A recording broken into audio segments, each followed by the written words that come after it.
inna lillahi wa inna ilaihi raji'un. Kwamarat, to tun da lamarin nan ya zama da haka har an fito mana ta bayan gida,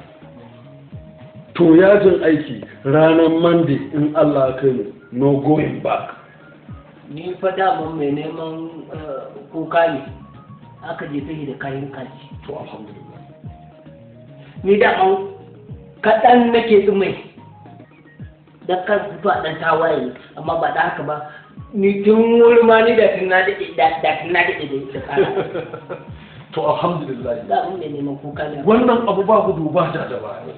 Ba wai magana ce ta siyasa ba. Mu da muna wa talaka aiki. To na gama fito mai adawa da gwamnati dan talaka a sabunta masa. Kani ba halin da ake ciki. Babu maganar ruwa, babu maganar wutar lantarki, babu maganar magani, makaranta ma da yara suke karatu. A so kuma ai wannan magana. To abin da nake so da kai a shiga midiya a faɗa al'umma yajin aiki no going back kuma a fito zanga-zanga ta lamana ba da makami ba. Raka yi ai kana neman idea ta cin mutunci da cirgunawa da matsawa da kin ji to amma duk abin da za a sai a yi shi a tasiga da ta dace a cikin limanance don ba fitowa za mu yi yaki da gwamnati ba na faɗa kawai gida a hankali za a ɗauka sannu kafin jini ni fa da fa tun a zaɓe ma fa sai da ce kara da gwamnatin nan ba ka ji ma kenan kasancewa ni kiran nake su mai ga abin da zai to saurara kamar wannan ba magana ce ta maganar wata siyasa ko ta wata maganar gwamnati ba understand kawai a shiga media a faɗa mutane cewa yajin aiki kuma a fito zanga-zanga za mu shiga media mu kawo suka mu kawo tsokaci na takurawa na rashin na san rashin kyamar alhamdulillah dama manufar mu a talaka ya ji daɗi a kyautata masa makaranta yara ana ta wahala ko ba a bamu ba thank you very much ko ba a bamu ba ba sai ka raka ba zauna to raka ai ba raka dade ba magana wani ba wutar lantarki ba ruwa ba amma mu a ce a rungumo mana ce rungo kai gida kai ruwa baban ka fantin gida ba ni wanda zan ba na fanti ba ni wanda zan din gwamnati baya har yanzu ba ta da mota adawa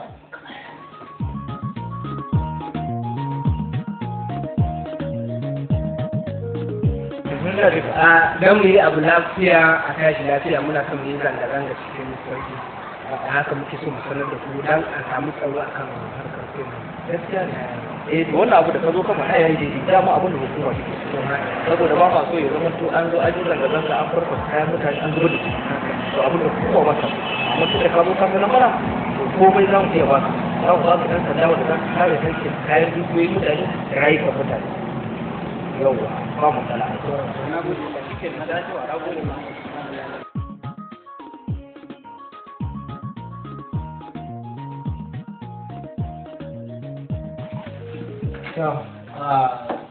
abin da ya sa muka dai nema a sake zama mun yi iyayenmu mun takura mun matsa mun ciruna mai faɗa ya faɗa masu faɗa a ji sun faɗa ba a ji ba komai duk abin da za a yi babu mai goyon bayan janye tallafin nan saboda haka tunda kowa ya yi yayansa mu kuma za mu sa talakawa su bijire su kafe ko fito mu da kwankwata mu ranar litinin a yi zanga-zanga ta lamana kuma za mu shiga yajin aiki za kuma a yi zanga-zanga ta lamana ba ta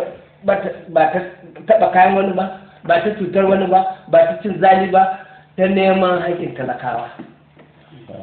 ita rami Which way they do the procedure way abu da kamata ka je kafin da shi aka kafin ne yin nan cire tawafi kafin ka ko ne gwamnati suka sabu ne saka yi ba wai ka je in ka shire mun ba ka shire ba ka yi wasu din su dole ka yi ka shire su bari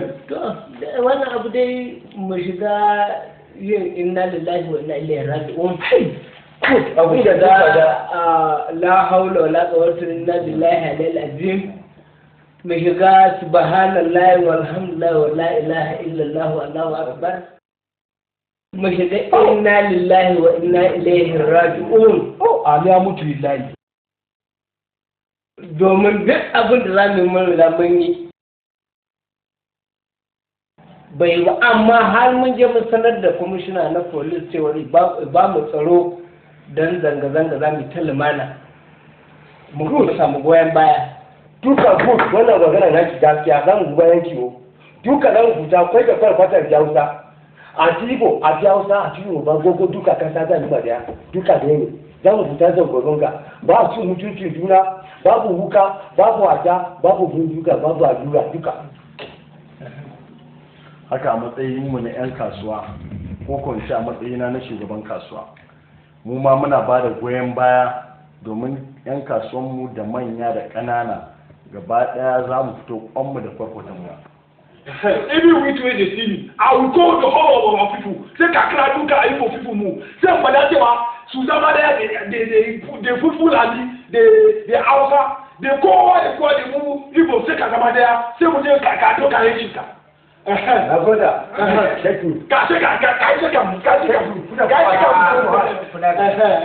abin da muke so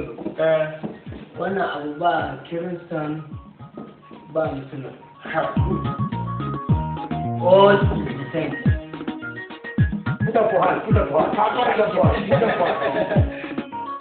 barka da lafiya na kamfanin kalli studio na da wani tambayoyi da muke so maka da ni kuma kamar yadda na gabatar da kaina a ciki daga duk production ne yallaɓe ga ƙasa ta janye tallafi mutanen gari ba a so shi ne muka ce bari mu zo wajenka a matsayin ka na shugaba mu dan maka tambayoyin mu ji yaya za a mai da shi ne ko kuma an janye kenan za a bar ƙasa a haka ai mu ra'ayinmu na talaka ne ra'ayinmu na jama'a ne kuma na talaka ne saboda haka ba gudu ba da baya ranar litinin muna na akan bakanmu har ba a dawo da tallafin nan ba to muna nan mu ma za mu fita yajin aiki to ranka ya daɗe ba ka tunanin cewa kamar yadda kuka ɗauri ƙudurin niyyar cewa za ku gabatar da wannan yajin aikin ba ka tunanin cewa akwai wata matsala za ta iya biyo baya ai matsala ce ta janyo cewar ma a ma fita yajin aiki saboda abin da zai taɓa talaka mu ba ma son sa kuma muna goyon baya akan abin da talaka ba sa so ranar litinin jirgi ba mu yadda ya tashi ba matatan man fetur ma za mu je mu kulle ta ba mu yadda da zirga-zirgar mota ba ko mashin kai kowa ma ya shiga gidansa ya kulle ranar litinin ba shiga ba fitowa ma ba mu yadda ba a kan hakkin talaka kuma goyon baya ba ma neman goyon bayan kowa na Allah muke yau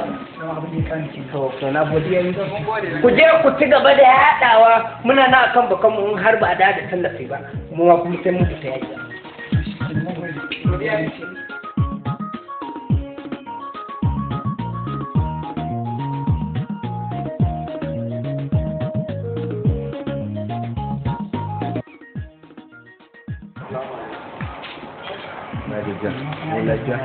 daga kamfanin kalli studio na gani game da wani ka na shugaban direbobi na jihar nan me za ka ce cewa game da wannan yajin aiki da za a yi a godiyar Allah ya kai mu a matsayin ka na shugaban direbobi za ku shiga wannan yajin aiki ne ko kuma babu ruwanku a cikin wannan so wannan magana dai ta ofis ce amma tun da ka same ni a gida zan gaya ma da abubuwan da ma muke ciki mu dai shugabanni wannan kungiyar direbobi mu mun haɗa kanmu mun ba shugaban kwadago goyon baya 100% akan mu ma za mu tafi wannan yajin aiki na zanga-zanga ta lumana sannan kuma tunda muka haɗe kanmu da shugabannin jirgin ruwa da na ƙasa da kai duk wani abu wanda taya za ta yi motsi in dai mutum zai hau ya amfani